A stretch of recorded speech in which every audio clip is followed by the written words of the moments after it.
And welcome back to the Hot Lap. Is there trouble at the top at Hyundai? Yes, Neuvilles still very much favourite for the championship.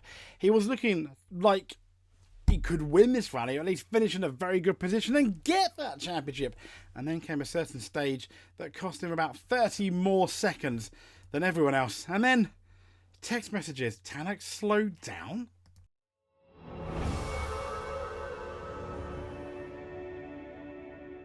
So welcome, let's talk about the Tanak slowdown issue. So Hyundai have clarified, as in Hyundai's boss, the text message strategy comments.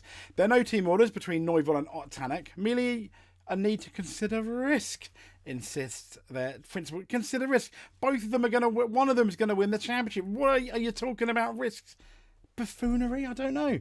Let's read on. So Hyundai team principal, we got Cyril Abito, clarified his comments that were to Tanak, where the comment suggested, or Tanak at least had suggested, that Cyril had texted the former champion to slow down Saturday morning. So at midday, at the midday service, Tanak implied, and this is the thing, he implied that the Hyundai boss had waded in on team orders after his time on SS9.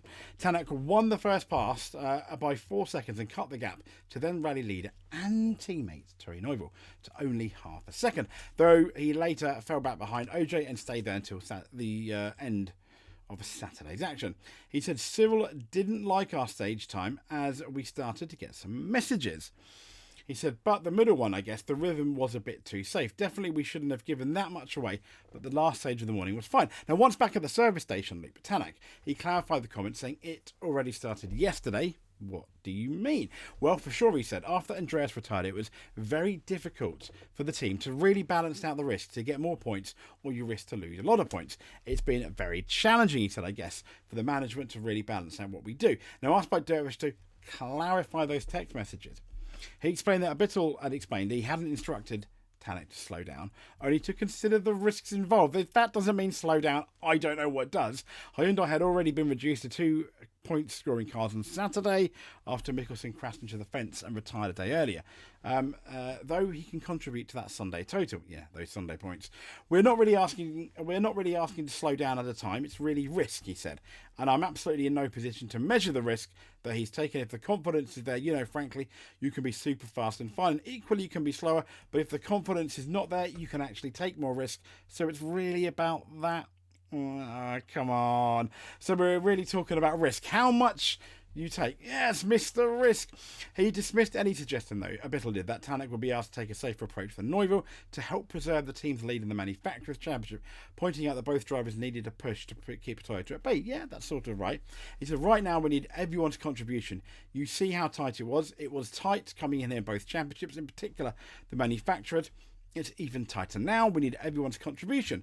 Despite the early exit to Tanak, it was Neuvilles that blinked first, overshooting a left-hander, and we'll be getting into that in a bit. But it was OJ fending off the Tanak challenge at the end for the lead from Saturday going into Sunday. Terry Neuvilles' earlier mistake has allowed Tanak to close on his title lead, but Sebastian OJ remains a roadblock. Tanak really needs to win, doesn't he?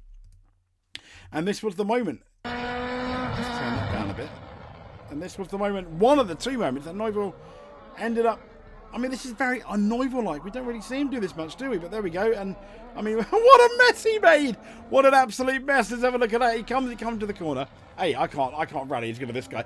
But then whoops at 80, goes right over the grass, does kind of like a 180, tries it again, panics. At that point, and what I think is a bit silly, he's obviously panicking. He wants to save time. I get that. But there's this bit here. As you see the little ditch there. It's there where he could damage. I thought he could damage his car. It dips down. He could have ripped something off. But no. He's in a bit of a panic. He's in a bit of a fluster there. Is this cracks showing for Neuvilles for the 2024 championship? When we look at the top, the lead, it's OJ, Tanak, and Evans and Neuvilles.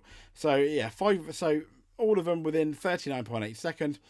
5.2 seconds behind is Tanak and Elvin Evans, who seemed to be doing a lot better, but he's 14 seconds behind in total. So yeah, 8.8 seconds behind Tanak.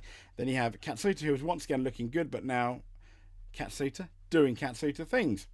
Sami Pajari as well, not having the best day, but ultimately better than a few others.